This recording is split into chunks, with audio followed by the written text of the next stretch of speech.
Hi everyone, welcome to the CX update, and 2024 continues its run of fantastic interviews. This edition I want to welcome Matt Surridge from CX Ninjas to the channel for an interview. Matt spent 25 years in the CX space, a lot of that in senior leadership positions as a global director with the likes of Genesis, and now he's commercial director at CX Ninjas. Matt and I have been talking because a lot of people who are connected with the update and with the channel are looking to get jobs within the sales space within CX, and really want to understand what makes a sales leader choose one applicant over another. So I couldn't think of anybody better than Matt to help us out with some answers on that. So Matt, thanks for joining us today. Thanks, James. Great to be here. No problem.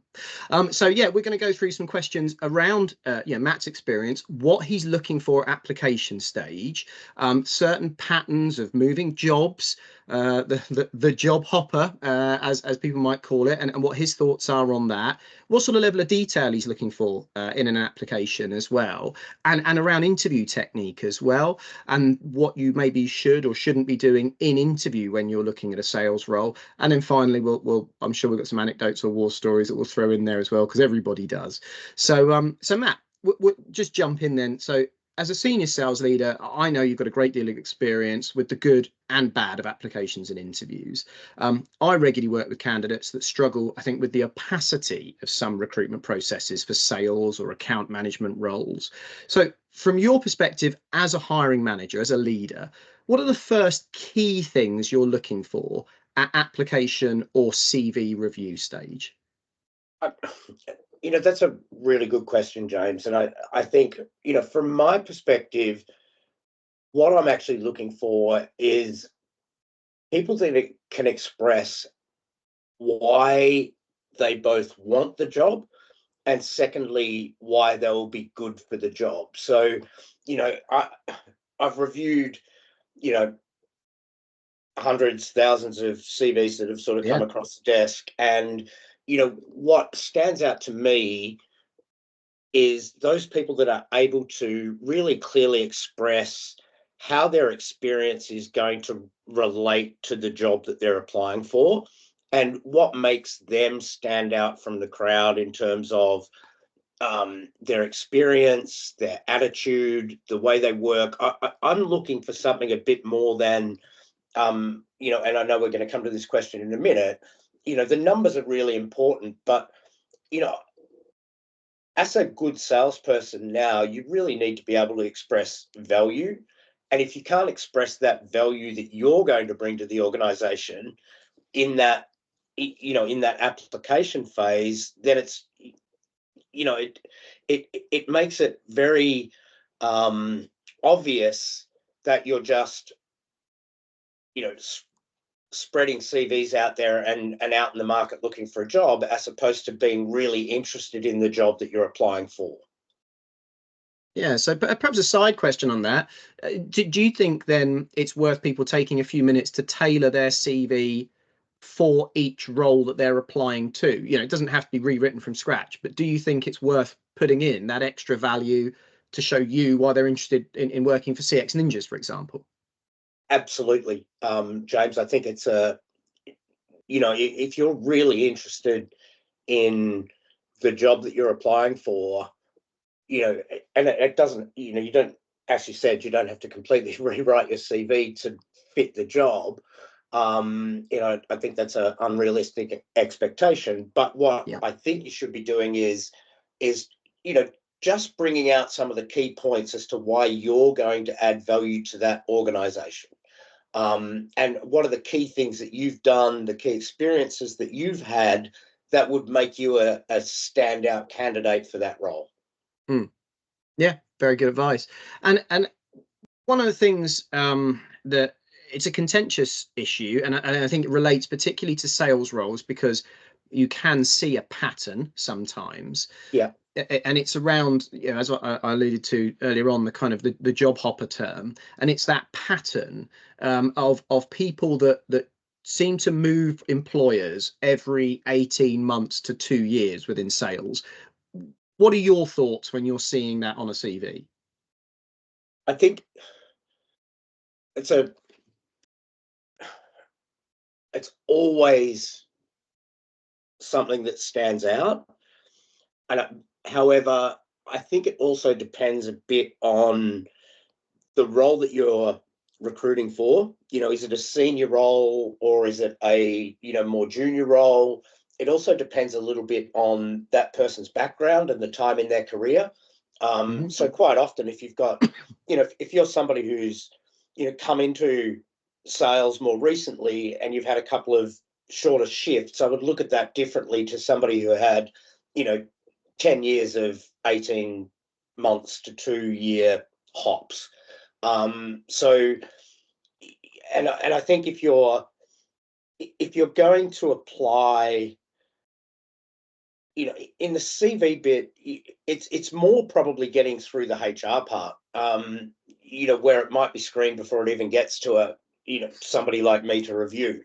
I think you really need to be able to explain why you've moved, and put that in a positive light as to, I was continually looking to challenge myself. I think I'm now at the position where, I've built up a level of experience and skills that I'm now looking for something more long term. It's very much how you position that, but I think in terms of trying to get through, as you said before, some of the more opaque, HR processes that sit around this, it can be something that is flagged up and won't either get you through to the interview stage, or it will be flagged by HR, when it comes to somebody like me to review, as a concern that needs to be addressed through the interview process. So, for me, it's not cut and dry. It's not black and white. But what I really would be looking at exploring when you're talking to somebody who has had that experience, as to understanding why that is, and more importantly, getting an understanding of what they're looking for longer term, at this point in their career. Yeah. Yeah, because I think I see patterns with people sometimes, and you need to look at the reasons as to why those happened. I've spoken to plenty of people, particularly in the last maybe 4 or 5 years, that have been unlucky enough to join good companies, but then be hit by redundancies Exactly perhaps right. 2 or even 3 times in a row. And I encourage those people to write that in brackets on their CV, made redundant, because that is kind of out of your control if whole regions or teams are being let go, especially. But I think from what you're saying, if it is passing through an HR process, then before it gets to yourself, actually then writing why that engagement came to an end on their CV, one line, positive terms, that will help them hopefully get through that slightly opaque bit into you, where then you can give it a bit more of a personal consideration. Is that fair? Absolutely, James. I think that's I think you've hit the nail on the head there. And I wouldn't be, especially in the market as it's been over the last few years. If you've been caught up in a couple of redundancies and whatever else, there's no shame in that. No. And absolutely, I'd be spelling those things out. The one thing I would advise people to do is, is not, never put a negative spin on why you left. You know, you, you need to look at, and position it. Achieve what I needed. I achieved what I was tasked to do. I hit my numbers. I did everything else, and then I was looking for a bigger challenge, or I was looking for a bigger role, or whatever it is that is the positive reason that you left. Because everyone's had negative experiences, but as a potential employer, that's the last thing you want to hear. Yeah, absolutely. Yeah. And you touched on it earlier on, and said we were going to come to it. What about detail in the numbers on CVs? I see people break down into 2 categories. Some people, when they're applying for sales roles, ultra detailed, target actual. And for me, I like to see that. Then other people like to hold that information back, and they almost say, I'll give that data if I'm speaking to somebody. But when you're seeing a CV, do you want to see numbers, targets, results? Are you expecting that at an application stage? And I guess then would the absence of it work against an application? I I would certainly want to understand what targets they've been working to in the past. Now, that can be, um, when you're assessing the application, what you also need to do is, look at, target versus what the job role was. So if you're out there selling, you know, managed services, your target's probably going to be a lot higher than if you're just selling the software. Mm, But getting an understanding of, how comparable to the targets that I will be looking to give to this person, understanding, how that fits in against, what the targets that they've had before fit against the targets that we would be wanting to give them. And I'd certainly want to see, you don't have to say necessarily, my target was 10 million and I achieved, you know 11,953,000. But I'd certainly want to see, some indication of your past performance in percentage against target. yeah, yeah. I mean, I Um, agree. I agree. and if to me, if you're applying for a sales job and you're not willing to put that in your CV or application um, and volunteer that information so that it can be reviewed before you get to that interview stage by somebody like myself, then I it wouldn't pass muster with me. I don't think you'd get an interview. No, I think that's absolutely right, and I think a lot of sales leaders feel the same way. And yeah, I appreciate your clarity on that, because I think that's a message that the people need to hear when they're putting their applications and their CVs together unequivocally. Really, is get the targets on there, get your results on there, particularly in conjunction with what we were just talking about earlier, where people are moving on from roles. Yes. Someone who's done 100% of target, 110% of target, then moved on, is perhaps a slightly different consideration to somebody who was doing kind of 70% of target, 50% of target, then moving on. And there can be a bigger picture to that, but Yeah. they are different stories. Yeah. And I think if you know, there's always um, times when there are headwinds in a business, and yeah, whilst you might not have hit 100% of your target, there are other ways of expressing how your performance was. So, you might have hit 80%, but you might have been in the top 5 or 10% of the salespeople in that sales force.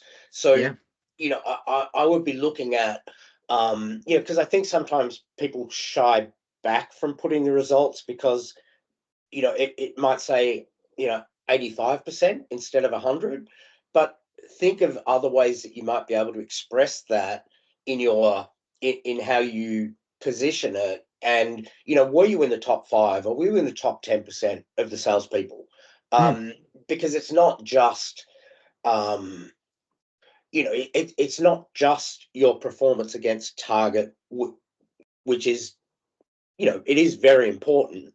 But it's how did you perform against, your peers in that same business, which, mm, so if you're looking at ways to, um, potentially express this differently rather than just numbers, or if you want to give some more color around that, then there are other things like, where did you fit in the overall ranking of the sales team, etc., that you could be looking at putting in. absolutely. And another slightly contentious topic, moving on to the interview stage now, and that's closing. Yeah. Now, I work with some hirers that absolutely expect salespeople to demonstrate their closing skills at the end of the interview. And if people don't close and look to close down, it does go against them. But then also I work with companies, particularly in HR stages of interviews, where they actively dislike it. You know, the what they might call the pushiness of salespeople, they can see as a negative for culture fit. So, you know, for you, if someone's interviewing with you as the sales leader, is it an essential, or do you think it's more nuanced than that? I think it's more nuanced than that, James. I think, you know, if you push me hard to close in an interview, I would see that as a negative.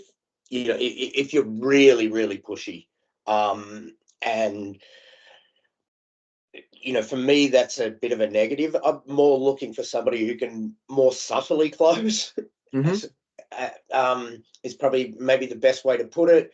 You know, things like, you know, is there anything else you would need to know from me, you know, to you know, to make a decision, or, you know, and then, you know, unpack that a little bit.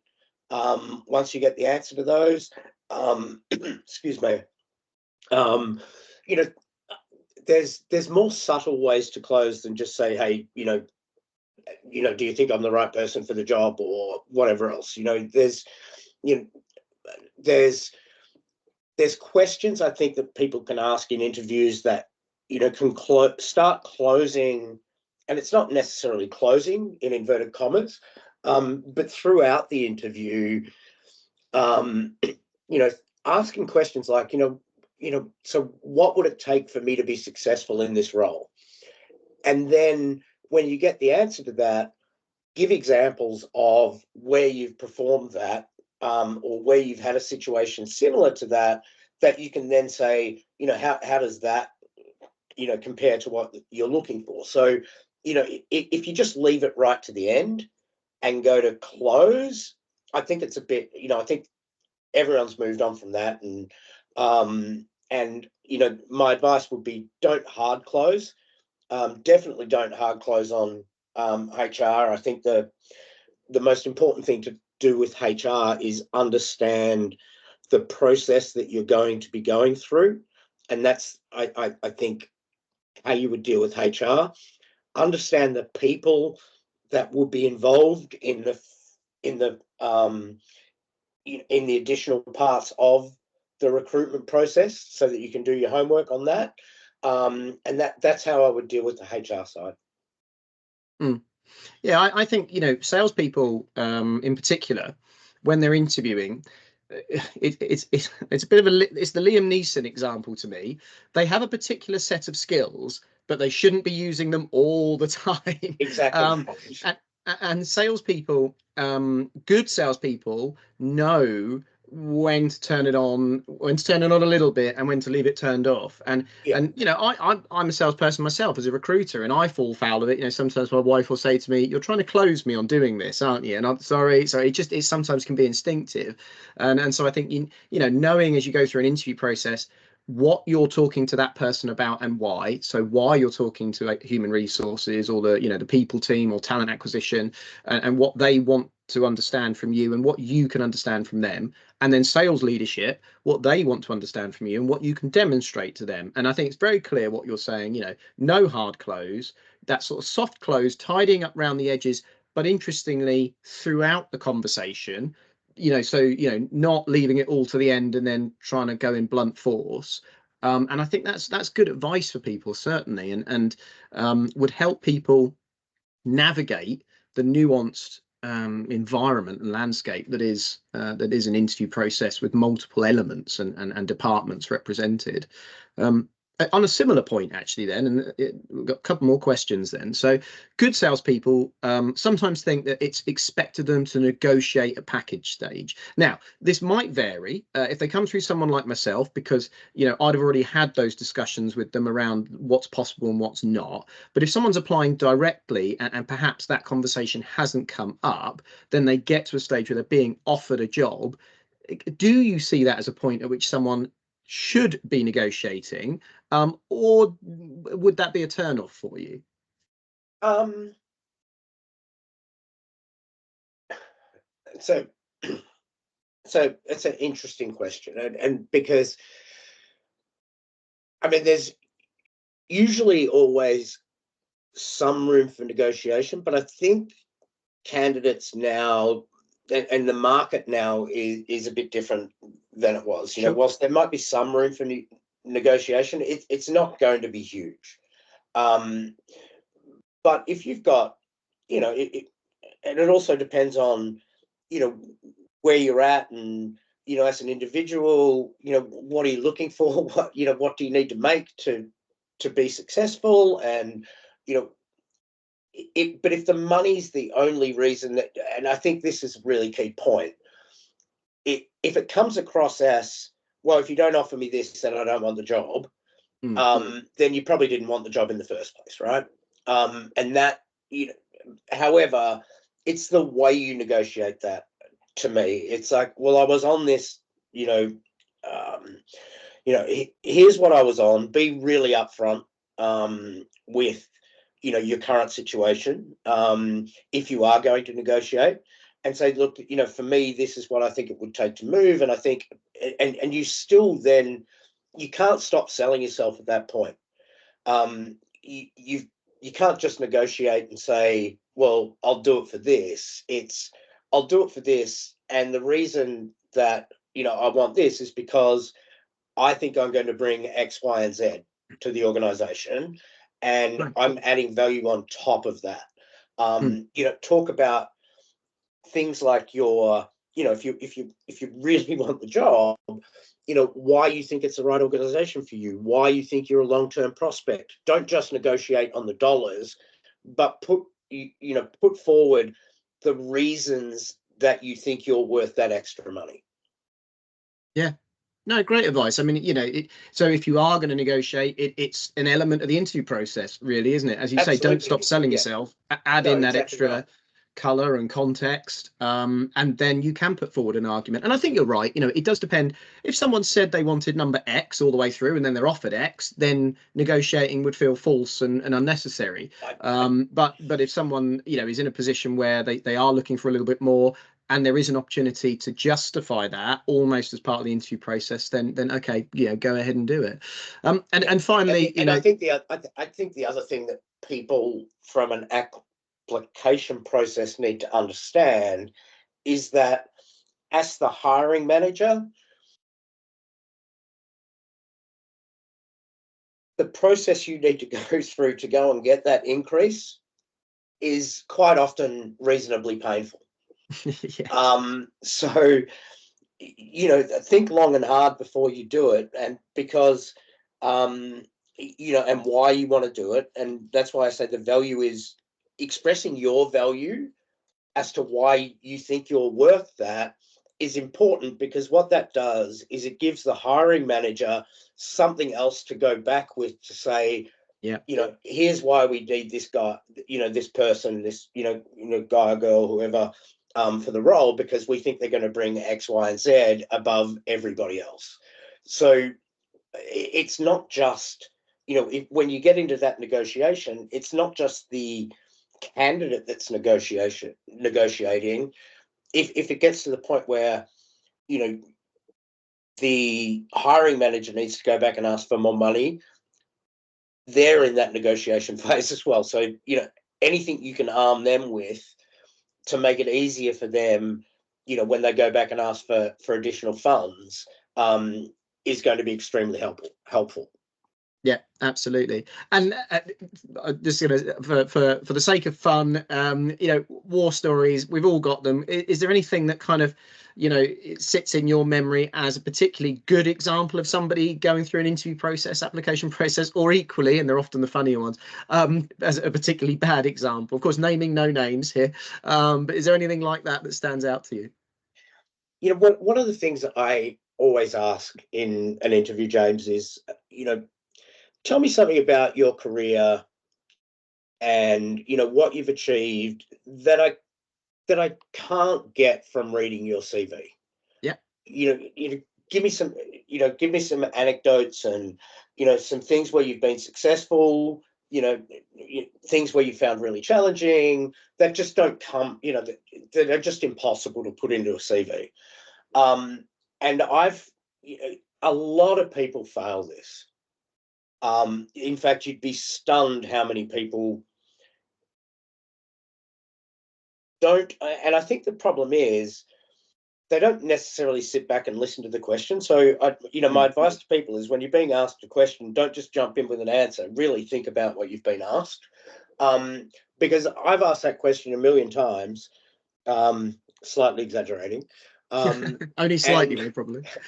And I would say 20% of people answer that well. And what you get in most cases is somebody that will just essentially read their CV back to you. And and as a war story and a bad experience as a recruiter, I've stopped listening within 30 seconds, because you've demonstrated that you failed to listen to the question and that you actually can't express yourself in a way that shows the value that you bring. I think that's the biggest one. um, for me, that's the that's the um, absolute, for me, example of a bad interview. It is people that just clearly don't listen or clearly don't understand the question, and they've got what they want to say, and they've got their talking points, and they're just going to run through them regardless of what the interview, or me as the interviewer, is going to ask. So, and then, on the flip side of that, the people that answer that well, will drill into something that, that they've achieved and done, that,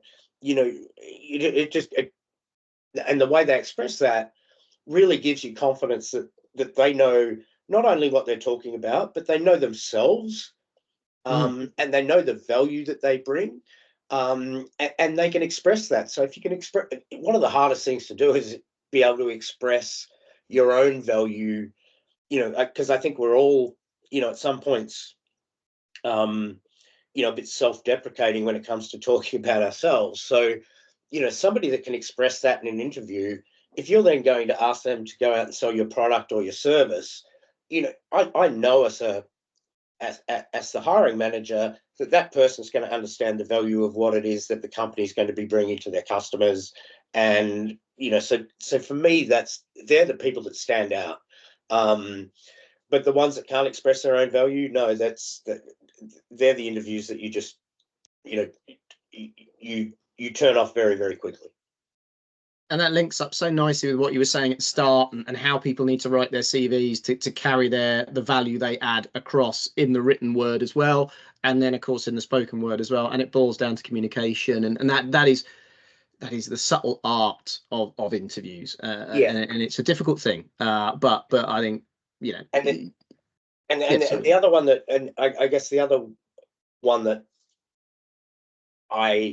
when people are talking about their experiences, and so you ask them about a success or a failure or whatever else, is people that just continue to say, I did this. If I'm interviewing a salesperson, I want to hear that we did this, because you're working with a pre-sales person, you might be working with services people, you're working with a whole team, and because a big part of looking for somebody who's going to be a successful salesperson is how well they're going to work with the team, and how well they're going to be able to marshal the resources that they need to be successful from within the organization to achieve,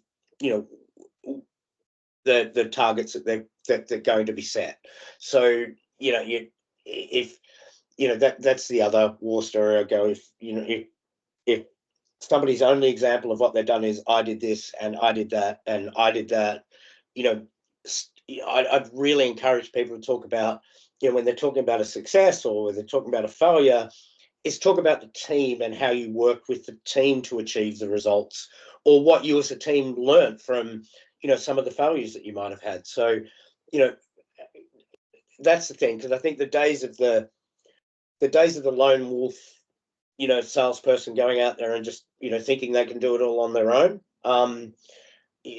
that's not today what you're looking to hire. Much more looking for people that you can bring into the organization, that you know are going to work well with the rest of the team, and you know, as a result of that, everyone succeeds rather than just somebody going out and, you know, blowing away a number and probably at the end of the day, causing you more drama inside the organization than they're probably worth. Yeah, absolutely. I've heard that time and time again over the last few years on sales roles. The arrogant, pushy, old-fashioned, stereotypical, whatever language you want to use, definition of a sales guy is well out of fashion now, and I think that will continue to change as the employed generations move through as well. And I just think it's now seen as old-fashioned, and quite rightly. Yeah. But Matt, look, an absolute pleasure. Everyone listening, I appreciate you putting up with a couple of slightly ill people as well. My cough, I know Matt's got a sore throat as well. We've stumbled through it today nonetheless. But I think there's some huge insights in there for people that are looking to secure a sales role within the CX space. I think there's so much people can take away from building their CV, the application stage, the interview stage as well. Lots of things for people to be noting down and factoring in, and listening and communication being huge ones of those as well. So Matt, really appreciate your time. Thanks, James. Really enjoyed it, and hopefully some people out there get some value out of it. Absolutely. Thanks very much. Speak to you soon. Cheers. Bye.